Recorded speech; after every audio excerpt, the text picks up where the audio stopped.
করো। আর একটু আশার বাণী শোনাই, যেহেতু বাংলাদেশ নিয়ে দুরাশার কথা বলছি।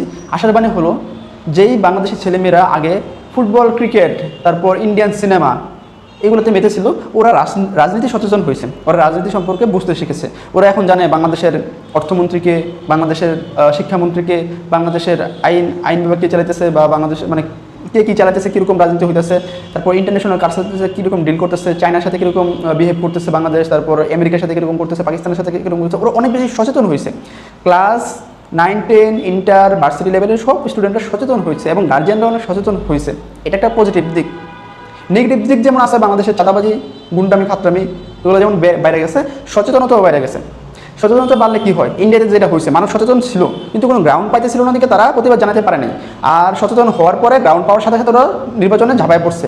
বাঙালিরা এখন সচেতন, আরেকটা গ্রাউন্ড পাবে এবং নির্বাচনে গ্রাউন্ড পাবে, আরেকটা আন্দোলনে ঝাঁপায় পড়বে।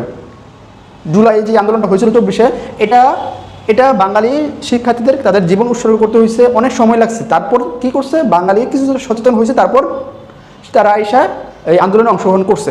কিন্তু নেক্সট যে আন্দোলনটা হবে, বাঙালিদেরকে আর সচেতন করতে হবে না, ওরা অলরেডি সচেতন হয়ে গেছে।